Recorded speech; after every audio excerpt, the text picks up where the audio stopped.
ደስተኛ ነበርኩ። እኔ ደስታ ነው የምጠብቀው።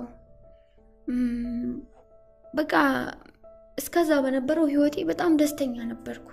ከስደት ተገላግያለሁ። ህይወቴን በቃ ስኬታማ ሆኛለሁ። የምፈልገውን አግኝቻለሁ። ደስተኛ ነኝ። ብቻ በቃ ምንም የሚያስፈልገኝ የጎደለኝ ነገር አልነበረም። ምንም የጎደለኝ ነገር የለም። ፍቅሬን አግኝቻለሁ። ቤተሰቤን፣ አብጥ ሁሉ ነገር አለ እና ደስተኛ ነበርኩ እስከዛን ሰዓት። ከዛ በኋላ ግን በቃ ያን ቀን ደስታዬ ተናደ። ያው አባቴ ያቅም ነበር። እሱም ደንግጦ የነበረው ለዛ ነው። ያን ቀን ነበር የሰማው። ያን ቀን ነበር የነገረችው እና በጣም ደነገጥኩኝ። እሱ ቀድሞ ሰምቶ ነበረ። ከዛ በኋላ ነው እኔን የጠሩኝ እና በጣም ደነገጥኩኝ። ማለት በቃ የሆነ ለመኖር ተስፋ ተታቃለ። ለመኖር ሙሉ ሞራሊ ከሸፈ። ሙሉ በቃ እኔ ማለት መልስ እንኳን ልመልስላቸው አልቻልኩም። እኔ እኮ ትዳር እያሰብኩ ነበር፣ ህይወት እያሰብኩ ነበር። በጣም ነበር የወደድኩት ያፈቀርኩት። ግራ ገባኝ ምን እንደምላቸው እንደመመልስላቸው። ለዛ እንደምጠላኝ ገባኝ። ጨነቀኝ። ምን መወሰን እንዳለብኝ፣ ምን ማድረግ እንዳለብኝ። ከመሬት ተነስቼ እንዴት እንለያይ እንለዋለን የሚለው ራሱ አሳመመኝ። ምን ብዬ ነው? ምንድን ነው ምክንያት ማቀርብለት?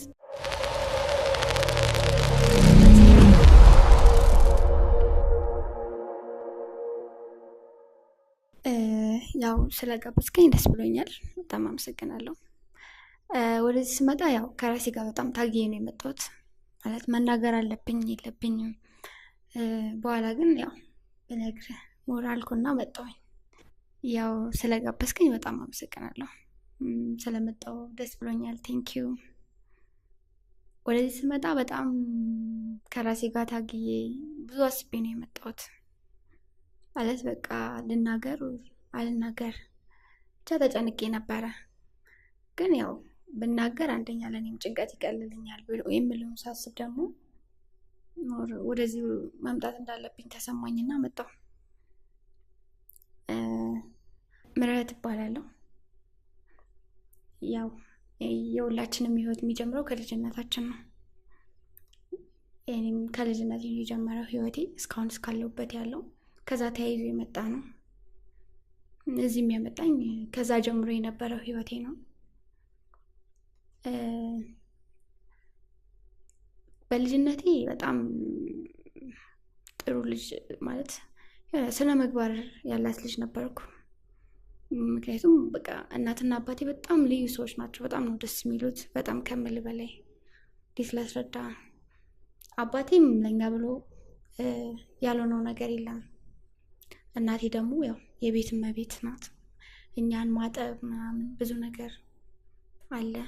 ያው የእናትነት ቦታ አለ። ሰራተኛ የለንም ምናምን ነገር። በዛ ላይ ህይወታችንም ደከም ያለ ነበር። ምንኖረው ኑሮ በጣም ዝቅ ያለ ነበር። ስለ በቃ አባቴ ጥበቃው ነው ነበረ የሚያስተዳድረን። እናቴ ደግሞ እንዳልኩ የቤት እመቤት ነች እና በጣም ማለት የሆነ ያን ህይወቴ በጣም ነበረ የምጠላው። ማታ ማታ በቃ አልጋውን ጥሎ ሲወጣ የሚሰማኝ ስሜት ልነግር አልችልም። በእርግጥ በልጅነቴ ያን ነገር አላስተውለውም ነበረ። ያው እያደግኩ መጣሁ።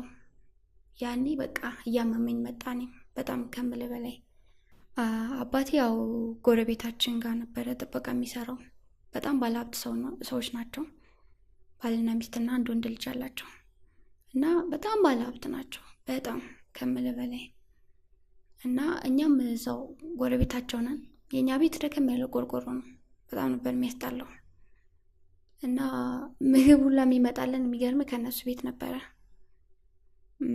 ምሳ ሲበሉ ምሳ፣ ቁርስ ሲበሉ ቁርስ ይዞልን ይመጣል። መክሰስም የተረፋቸውን ይዞልን ይመጣል። በእርግጥ 3 ስለሆኑ ትንሽ ነው የሚሰራው። በእርግጥ ግን ለእኛ ታስበው በጣም ብዙ ተደርጎ ነበር የሚሰራው። በጣም ቸር ሰዎች ናቸው። ማልክደው እውነታ ጥሩ ሰዎች ናቸው። ግን ያው ስሙን ልቀይረው አልችልም። ትርፍራፊ ነው ብዬ ልጠራው የምችለው ምግቡን እና የእነሱን ትርፍራፊ ነው ስንበላ ያደግነው። እኛም ያደግኩት ከእነሱ ቤት ምሳቃ 3 ምሳቃ ይዞ ይመጣሉ አባቴ። በዚህ የተነሳ አሁን ምሳቃ በጣም ነው የምጠላው። ፍላሽ ባክ ይረብሸኛል ሳስታውሰው፣ በጣም ነው የሚያስጠላኝ። ምሳ መቋጠር ወር ምሳቃ ሳይ በጣም ይደብረኛል። ማላሻው ነገር ማለት በእርግጥ ያው ጨማምሮበት ምናምን ያናክል መጥፎ ነው ቆሻሻ ነው እያልኩ አይደለም። ምግቡ ግን ይረብሻል በጣም ማለት ልጅ ሆነክ ትርፍራፊ እየበላህ ማደግ ምንም ቢሆን ዞሮ እነሱ የበሉለት ምግብ አለ እዛ ውስጥ እና በጣም ነበር የሚያስጠላኝ ያ ህይወት። እና በቃ እያደግኩ መጣሁ። በጣም እየረበሸኝ መጣ ያ ነገር ከምል በላይ። አባቴ ጥበቃ ነው፣ እናቴ ቤት እመቤት ናት። አባቴ እድሜ ጨምሮ የሆነ ነገር አድርጎ ተምሮ ከዚህ በኋላ ወይ የሆነ ስራ አግኝቶ የኛን ህይወት ይቀይራል ብዬ ማሰብ አልችልም። ምክንያቱም እያረጀ ነው፣ እድሜው እየከፋ ነው። እናቴም እንደዛው ከቤት እመቤትነት ወጥታ ሌላ የምታመጣው ነገር የለም። ለዛ በቃ እኔ ምን ማድረግ አለብኝ ብዬ ማሰብ ጀመርኩኝ። በጣም ማለት መጨነቅ አለ አይደለ? የሰው ፊት የሚገርፈው አባቴንስ እስከ መቼ ነው? ሴት ልጅ ደግሞ ታውቃለህ አባቷን ነው በጣም የምትወደውና በቃ የአባቴ ነገር በጣም ይረብሸኝ ነበረ። በእርግጥ ሰዎቹ እንዳልኩ ጥሩ ሰዎች ናቸው። ምሳቸው፣ ቁርሳቸው፣ እራታቸው፣ መክሰሳቸው የሚያካፍሉን ሰዎች ናቸው። መጥፎ ናቸው እያልኩ አይደለም፣ ግን ቢሆንም የሰው ነው በቃ የሰው ፊት ማየት ነው፣ የሰው ትርፍራፊ። የኔ ልቦና እንደዛ ከተጎዳ የእሱ ደግሞ እንዴት ሊጎዳ ይችላል? እሱ ነው እዛ ፊት ተሰጦት ይዞ የሚመጣው። ሲሰጡትስ ፊታቸው ምንድን ነው የሚመስለው? ያ ጥያቄ በቃ እየጨመረ መጣ። ተማሪ ሆኜ በቃ ተጨነቅኩኝ እና ሰፈር ማውቃት አንድ ጓደኛ ነበረችኝ። በእድሜ እኩያዬ ባትሆንም አረብ ሀገር ሄዳ የመጣች ሴት ነበረች። ከእሷ ጋር እናወራለን፣ በጣም እንግባባለን እና በቃ ስለ አረብ ህይወት ትነግረኛለች። ማለት በቃ ኖርማል አወራት አለው ስለ ቤተሰቤ ምናምን ማድረግ እንዳለብኝ፣ በጣም ቻሌንጅድ እንደሆነብኝ ህይወት ምናምን ስነግራት በቃ ለምን አትሞክሪም ምናምን አለችኝ። ከዛ ደግሞ የምትነግረኝም ጥሩ ጥሩ ነገር ነበረ። ዊርድ የሆነ ነገር አለው ምናምን አትለኝም ነበረ። መጥፎ ምናምን ምንም ማለት አሁን አካባቢያችን ላይ ሲወራ አንዳንድ ሰው ሲያወራ እንደዚህ ናቸው አረብ ከሄዱ ሴቶቹ መጥፎ ናቸው ምናምን የሚባል ወሬ ያለና እድል ነው አለችኝ። እድል ነው እንጂ በጣም ጥሩም ሰው ሊገጥምሽ ይችላል፣ የልብሽን አይቶ ነው ምናምን ነገር አይነት ነው ያወራችኝ። እና እንደዛ ስትለኝ በቃ ያው እኔ ፍራቻ ነበረኝ። ውሃ ይደፋሉ ወር ይመርዛሉ ምናምን ብቻ ብዙ ነገር ይወራል እና ያ ልጅ ስትሆን ትይዘዋለ ጎረቤት ምናምን የሰፈር ሰው የሚያወራውን። ግን እንደዛ እንዳልሆኑ ነገረችኝ። እሷም ህይወቷን ለውጣ ነበር የመጣችው። ቤተሰቦቿም ትልቅ ደረጃ ላይ ነበሩ። አሪያ ሆነች ለኔ። በቃ እኔም ማሰብ ጀመርኩ ጨክኜ ለምን አረብ ሀገር አልሄድም። ብዙ ከባድ አልሆነብኝም፣ ብዙም ቀላል አልነበረም እና መፍጨርጨር ጀመርኩኝ ትምህርቴን አቁሜ። አባቴ ደግሞ ትምህርቴን በጣም ይወደው ነበር። ግን በቃ እንደተረበሽኩ እንዳልቻልኩ ምናምን በቃ እያለቀስኩ መኖር እንደማልፈልግ ነገርኩት።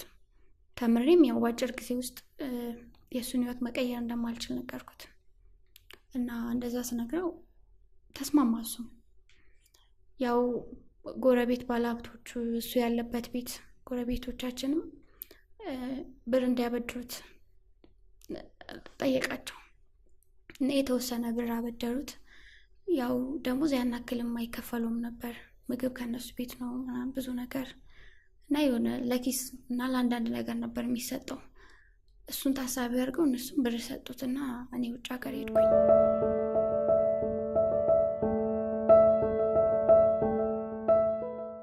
ያኔ የተሰማኝ ስሜት ልነግር አልችልም። በቃ የሆነ መኖር የጀመርኩት በቃ እንደ አዲስ እንደተወለድኩ ነው የተሰማኝ። በቃ ነገ ከነገ ወዲያ እነሱም ተለውጠው ከሰው እኩል እንደሚሆኑ ሳስበው በቃ እኔ እንጃ ምን አይነት ስሜት እንደሰማኝ ልነግር አልችልም። በጣም ደስ አለኝ። በጣም በቃ እኔ እንጃ በቃል ከምገልጸው በላይ ነበር ያኔ ደስታዬ።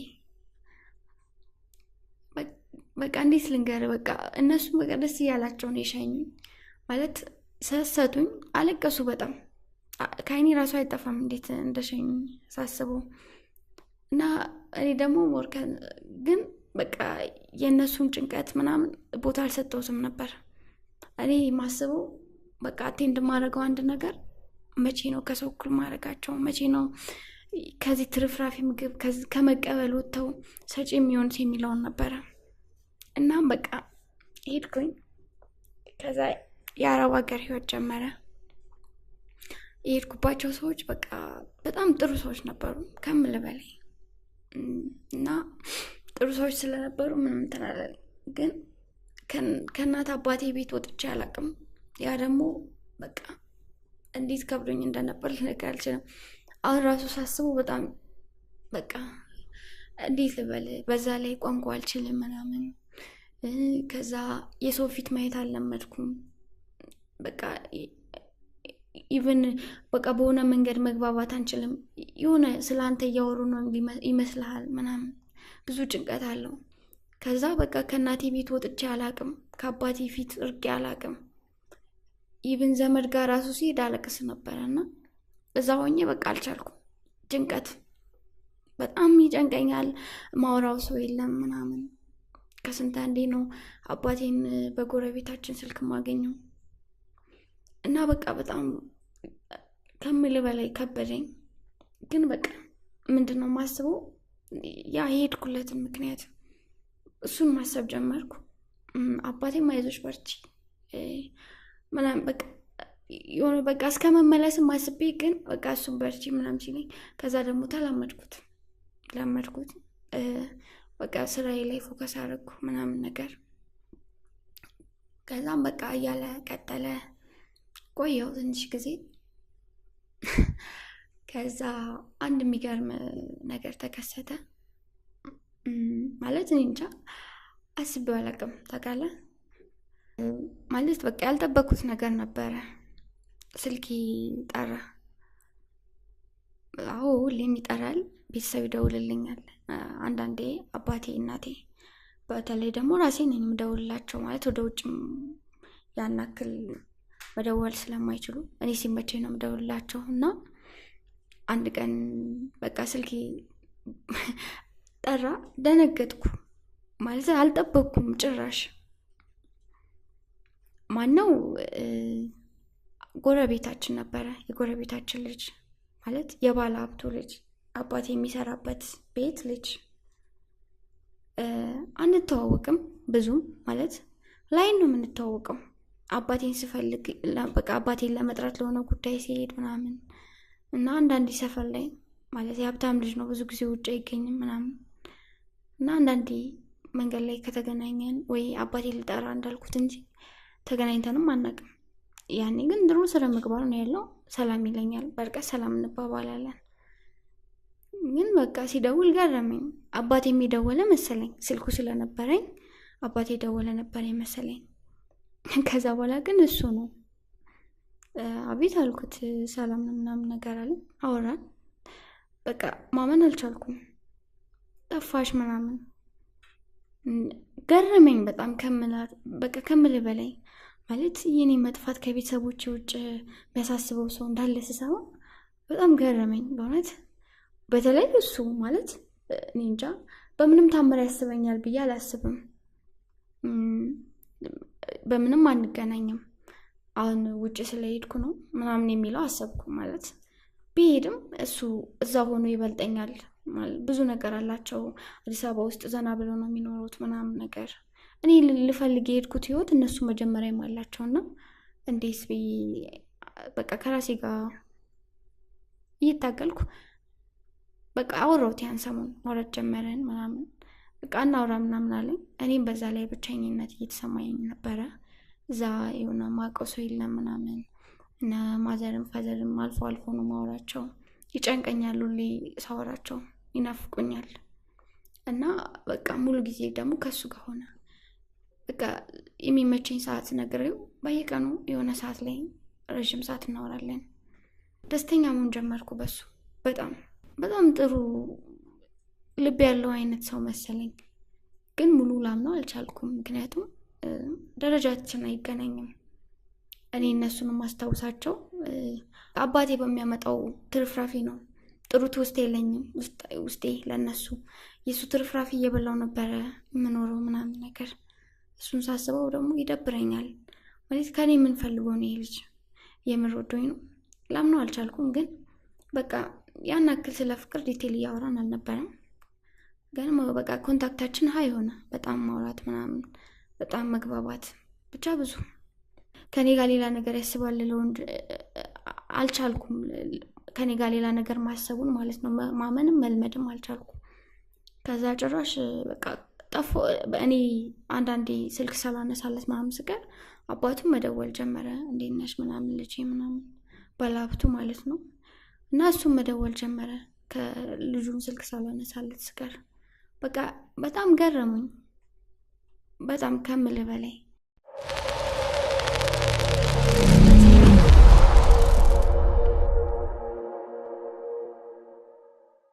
አዎ በጣም ማለት የሆነ ልቤ በቃ አለ አይደለ።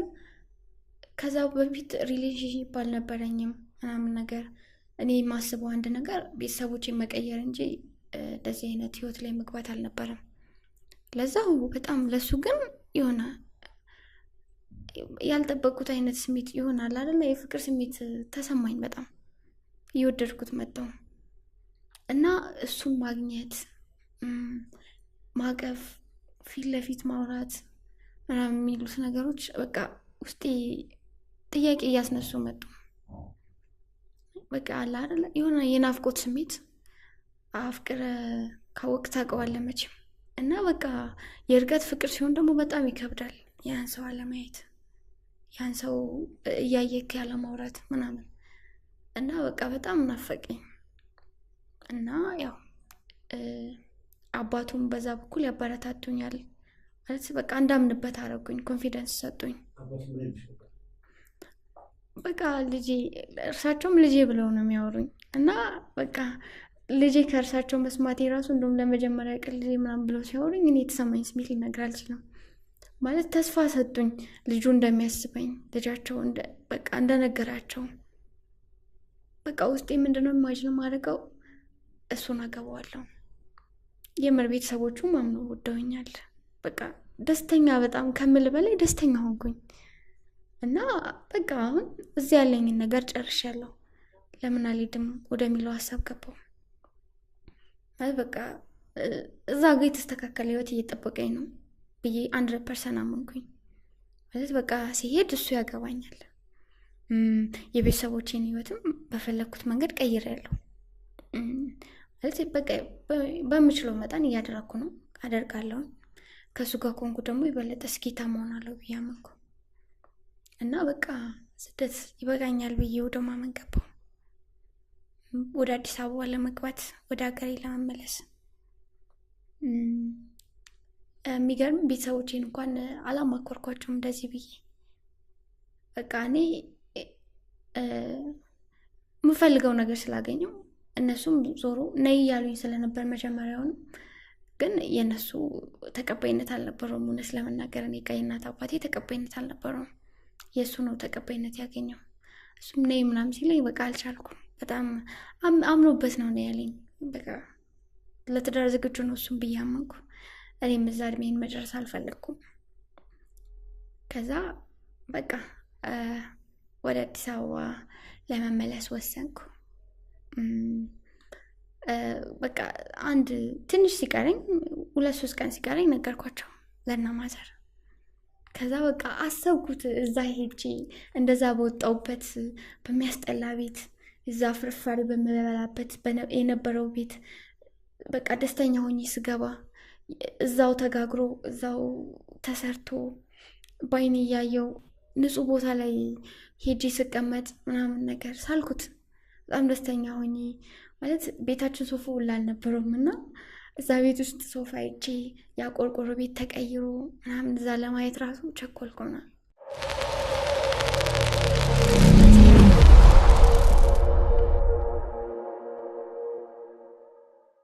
የጠበቅኳቸው ነገር ደግሞ ስመጣም አገኘኋቸው። ማለት በቃ እንዳልኩ ሁለቱም ፋሚሊ ተሰብስቦ ጠበቀኝ። እሱ አበባ ይዞ ምናምን ነገር በቃ እንዴት ደስ እንዳለኝ በቃ እኔ እንጃ ሁሉ በቃ ዓለሜ ይሆናል አይደለ?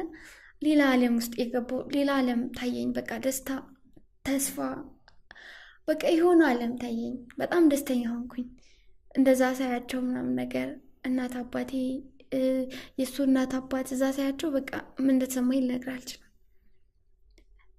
ለትምህርት ቤቱ እንኳን ታክሲ ማልጠቀም ሴት ነበርኩና እዛ ጋር መኪና ይዘው መጥተው ሲቀበሉኝ ምናምን እና በቃ በጣም ደስ አለኝ። ወደ ቤታችን ስንገባም ቤቱም ተቀይሮ ያ ቆርቆሮ ቤት በቃ ተገንብቶ ግቢ ኖሮት በቃ ቤቱ ሶፋ ምናምን ብቻ በጣም ደስ አለኝ እና በቃ ህይወት ቀጠለ።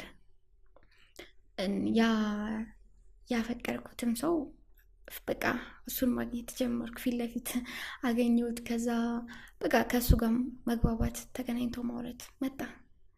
በአካል ማውራት ጀመርን። በስልክ ብቻ ነበረ ያው እና ተገናኝተን እንኳን በስርዓት ተቃቅፈን ማቅናቅ ሰዎች ነበርን እና ከሱ ጋር በቃ መተቃቀፍ እንኳን ናፍቆኝ ነበረ እና ጭራሽ ከሱ ጋር አጠገብ ላጠገብ ተገናኝቼ ማውራት ቻልኩ። በጣም ደስተኛ ሆንኩኝ። አባቴም ያው እዛ ቤተኛ ነው፣ እኔ ደግሞ ሞር ቤተኛ ሆንኩኝ እነሱ ቤት። በቃ እሱን ለማግኘት እመላለሳለሁ።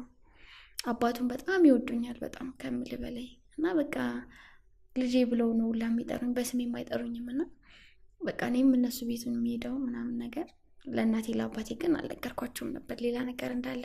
በቃ ኖርማል በፊት ያደረጉልንን ነገር ብቻ ስለማስብ ነበር የሚመስላቸው እና ያው ለአባቴ መናገር እንዳለብኝ አሰብኩኝ። እሱም ደግሞ ይስቅ ነበር ማለት ከልጁ ጋር ሲያየን ምናምን ነገር ይሆናል የሆነ ነገር እንዳለ ጠርጥሮ ነበረና ሲያየኝ ይስቅ ነበረ ምናምን ነገር። ከዛ ቤት ስወጣ ይስቅ ነበር። ጓደኝነት አድርገውት ነበር አባቴና አባቱ ሪሌሽንሽፓቸውን እና በጣም ደስተኛ ሆንኩኝ። እዛ ቤት ሄዳለው፣ አብረን ፊልም እያየን እንውላለን ምናምን። ግን ያው አንድ ነገር እናቱ ግን ያን ያክል አይወዱኝም ነበረ ማለት በቃ የሆነ ፊት ይነሱኛል። እኔና እሱ እዛ ለብቻችን ጊዜ ልናሳልፍ እነሱ ቤት ቁጭ ስንል እርሳቸው ይመጡና አብረን ቁጭ ይላሉ ምናምን ነገር። እኔ ሊያገኝ ሲል የሆነ ምክንያት ፈጥረው ከኔ እንዲርቅ ማለት በቃ ይጠሩታል ምናምን። ብቻ በቃ አልወደዱኝም የሚል ስሜት እንዲሰማኝ ያደርጉኝ ነበረ። አባቱ ደግሞ በተቃራኒው እኔ ያናግራታለሁ ምናምን ይሉኛል። ጠልታሽ አይደለም ምናምን ማለት ሲከፋኝ ሳይሆን እሷ እኮ በእኔ ትመለሳለች፣ ችግር የለውም፣ ሌላ ነገር አስበው አይደለም፣ ልጇ እንዳይጎዳ ነው ምናምን ይሉኛል። ይሆናል እንደ አባት እየሳቁ ምናምን እንዳይከፋኝ ያጽናኑኛል። እሱም ምን ሆነ እንደሆነ እንጃ በቃ እኔ አዋራታለሁ ምናምን ይለኛል እና በቃ የሆነ ፊታቸው በቃ ይገፋኛል ሁሌ ምናምን ነገር። በዚህ የተነሳው ከቤታቸው እንኳን የሆነ ሰዓት እንደማቋም ማለት ሁሌ ነበር የሚሄደው እና በቃ አንድ ቀን ጋብ እያደረኩ 2 ቀን 3 ቀን ምናምን ራሱ እስከ ማለት ደረስኩ። በቃ እንደገባው እርሳቸው ወጥተዋል ብሎ እንደደወለልኝ እናቱ እርሳቸው ተመልሰው እኔ እንደገባው እዛ ደግሞ እርሳቸው ተመልሰው ይመጣሉ። የሚገርመው ነገር እኔና እሱ አብረን ቁጭ ማለት ስንጀምር በቃ የሆነ ወሬ ላይ ሆነን ብዙ ጊዜ ፊልም ነበር የምናየው። በጣም ነው እኔ ፊልም ማየት የምወደውና ፊልም እያየን ይመጣሉ። በቃ ከዛም አይሆን ፊት ነው የሚያሳዩኝ ወይ እዛው ሶፋ ላይ ቁጭ ይላሉ ምናምን ነገር። መኝታ ቤት መግባት ደግሞ ይደብራል ማለት ያው እንዳልኩ እርሳቸው ዞር አይሉም ከፊታችን እና እዛ ብንገባም ይደብራል። ለእኔም ክብር ምናምን ነገር ማለት በሽምግልና ነበር ያሰብነው። አውርቶኝ ሽምግልና ልኮ እንደሚያገባኝ በቃ ማለት ለሰርግ እየተዘጋጀው ነበር ባጭሩ። አባቱም ያውቃሉ።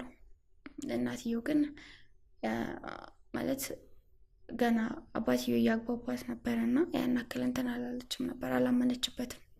ያው እርሳቸው ብቻ ናቸው እናትየው ብቻ ናቸው ደስተኛ ያልሆኑት። አባቴም ስነግረው በቃ የሆነ ላገባ ዝግጅት ላይ እንደውም ነገርኩት። በጣም ነበር ደስ ያለው እሱም እናቴም እንደዛው። ያው የእርሱም አባት እንደዛው። ያው እናቱ ብቻ ነበሩ እዛ ጋር ክፍተት እየፈጠሩ የነበሩት ማለት በቃ ፊት ይነሱኛል ሲያዩኝ የሆነ ምንም በቃ ደስታ አይሰማቸውም ብቻ ግን የእርሳቸው ስንጋባ ይስተካከላል ምናምን የሚለው ወደሚል ያስኩና ማለት የሁሉ ሰው ተስማምቶ እርሳቸው ብቻ እንትን ቦታ ልሰጠው አልችልም እና እሱን ከመጠን በላይ ደግሞ እሱን አፈቅረዋለሁ። በጣም ነበር የወደድኩት የምወደው እና ለእሱ ስሜት አለኝ። እና አንድ ቀን ጠዋት አባቴ ምን አለኝ ማለት በቃ እሱም በጣም ነው የምወደው፣ በጣም ነው የማፈቅረው።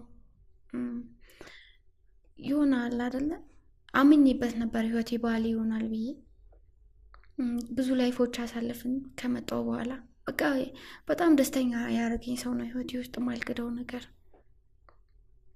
ከዛ አባቴ አንድ ቀን በፊት ልጅ እያለሁ የሚወስደኝ መዝናኛ ቦታ ነበረ እና እዛ ነው ያለኝ ደውሎ። እርግጥ ድምፁ ትንሽ ልክ አይደለም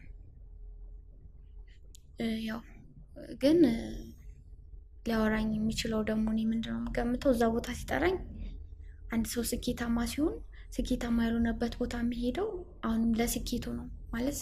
ብዙ ጊዜ አባት ወይ እናት ሲሆኑ በልጅነት የሚወስዱ ቦታ ሲወስዱ አንተ የምታስበው ምንድነው ማደግክ፣ እዚህ ጋር መድረስ፣ ስኬታማ መሆን በቃ አስደስቷቸው የሆነ በቃ ለትውስታ እንዲህ ነበረን ለማለት ነው የሚመስለን። ያ አልፏል ጠንክሪን በቃ ያ አልፏል ጠንክሪ አሁን ልታገቢ ነው ምናምን ብሎ የሚመክረኝ ነበር ይመስለኝ። ላገባ ነው ብየዋለሁ እንዳልኩና በቃ የሆነ ደስ ይላል የሚለኝ ነበር ይመስለኝ።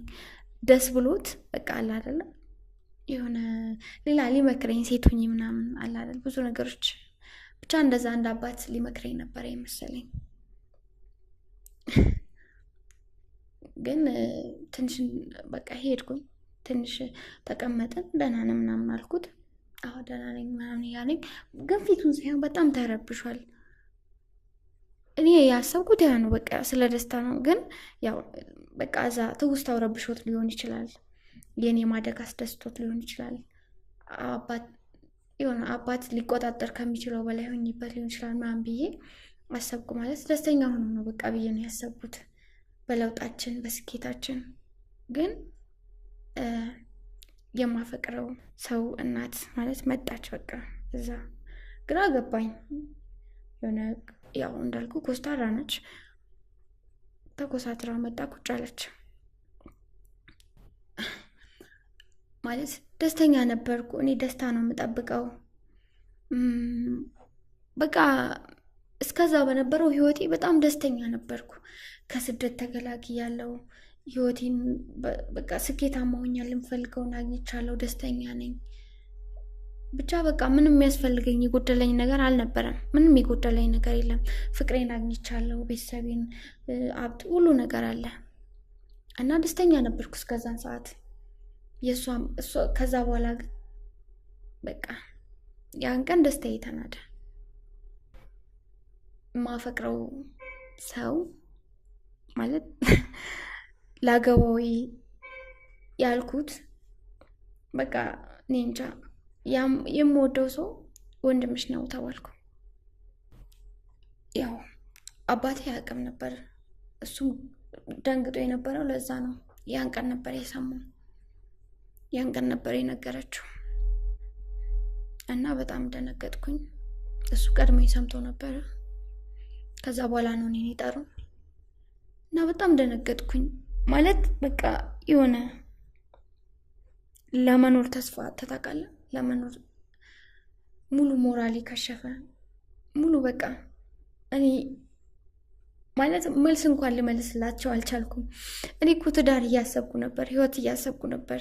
በጣም ነበር የወደድኩት ያፈቀርኩት። ግራ ገባኝ ምን እንደምላቸው እንደመመልስላቸው። ለዛ እንደምጠላኝ ገባኝ። እህቱ ስለሆንኩ ማለት ሁለታችን መጋባት ስለማንችል አብረን መሆን ስለማንችል ክፍተት እየሰጠችንም ያልነበረው ለዛ ነበር። ብዙ እንዳንቀራረብ የምትፈልገው ያንን ፈርታ ነበር እና ሁሉም ሰው እንዳመነበት በቃ ሁሉም እንደተቀበለው የኔና እሱ ግንኙነት እንደደገፉ ስታውቅ አማራጭ ስታጣ ነበር የተናገረችው እውነታውን። ከዛ በቃ ምን ላድርግ ምን ልወስን ግራ ገባኝ፣ ጭንቀት ውስጥ ገባሁ። በአንድ በኩል ማለት ወንድሜ ነው፣ ማፈቅረው ሰው ነው፣ እሱም ያፈቅረኛል። የኔም ልብ እሱም ልብ ይሰበራል መሀል ላይ። ከዛ ሊነገረው እንኳን አይችልም። እነሱም በቃ ይሄ ሚስጥር እስከ መጨረሻው አንቺ ብቻ ነሽ የምታውቂው፣ ማንም ሰው አያውቅም። ሲጀመርም ምንም ላመጣው የምችለው ነገር የለም። ሄጄ እህት ነኝ ልለው አልችልም። እንደዛ ካልኩኝ አባቴ ሁሉም ነገር ይሰማል። አባቴና አባቱ ይጣላሉ፣ እናቴና አባቴ ይጣላሉ፣ ይለያያሉ። የእሱም እናት አባቴ ይለያያሉ። እና ምንም ማድረግ እንደማልችል ገባኝ። ማለት በቃ ጨነቀኝ። ምን መወሰን እንዳለብኝ፣ ምን ማድረግ እንዳለብኝ። ከመሬት ተነስቼ እንዴት እንለያይ እንለዋለን የሚለው ራሱ አሳመመኝ። ምን ብዬ ነው? ምንድን ነው ምክንያት ማቀርብለት? ተስፋ ሰጭቼዋለሁ። ለሱ ብዬ መጥቻለሁ። ለሱ ብዬ እንደመጣሁ ያምናል። እና በአንዴ ምን ተቀየረ ብዬ ልተው እለዋለሁ። ጨነቀኝ፣ ግራ ገባኝ። በቃ ምንም መወስነው ነገር ጠፋ። ማለት ምን ማድረግ እንዳለብኝ ግራ ተጋባሁ። እና መጨረሻ ውሳኔ ላይ የደረስኩት በቃ ከዚህ ወደ ነበርኩበት ወደ ስደት መመለስ፣ ወደ ውጭ ሀገር መመለስ። እነሱ እየተመለከቱኝ ያለሁት እንደ ከአዲ ሴት ማለት በቃ ሌላ ሰው መጀመሪያ እንደያዘ እንዳስቀመጥኩበት፣ እሱም ቢሆን በጣም እየተጎዳ ነው። ደርቤው እንደነበረ ነው እያሰበ ያለው። ግን ምንም ማድረግ አልችልም። ይህ ታሪክ ደግሞ ከኔ ጋር ይቀበላል እንጂ እንዲህ ነው ብዬ ካወራሁ ሁሉም ነገር ይበላሻል። ያስተካከልኩት ህይወት ተመልሶ ነው የሚናደው። እና ያው አሁን በቅርቡ ማለት በጣም ግን የከበደኝ በአባቱ እንደዛ መታየቴ ነው። አባቱም ቢሆን በጣም ግራ ገብቶታል። የምር እሱ ላይ ልጁ ላይ ሌላ ወንድ ይዤ እንደነበር ነው እያሰበ ያለው። በቃ ከአባቴ በላይ አባት አድርጌ ነበር የቀረብኩት። ካድዬ የተባልኩ ነው ያለሁት። ካዲ መባል በጣም ነው የሚያመውና ካድዬ የተባልኩ ነው ያለሁት። ግን ብቻ በቃ አሁን ሁሉም ነገር አልቋል። ማለት ምንም ማስተካከል የምችለው ነገር፣ መቀየር የምችለው ምንም ነገር የለም። አንድ ማድረግ የምችለው ነገር ከዚህ መሄድ ነው። እና ፍላይቴን እየተጣባበኩ ነው። በቅርቡ ከዚህ ሄዳለሁ። ያው ማለት ለወራኬ የመጣሁት ተንፈስ ቢቀለኝ አልቅሼ ሊወጣልኝ አልቻለም። ሰነበተብኝ እና ቢያንስ አውጥቼ አውርቼ ተንፈስ ቢልልኝ ብዬ ነው። ማለት ሰው ሲሰማ ይቀልሃል። እና ያው እቅድ ሁሉም ነገር ገደል ገብቷል። ማለት እንጃ ለሱ ብዬ የመጣሁለት ሰው ራሱ ከእጁ እንደሚሄድ ነው የሚያስበው። እና እሱ ራሱ ሌላ ህመም ነው። እናቴ ራሱ ልጄን አላውቃትም ነበር ማለት ነው ያለችኝ። ታውቃለህ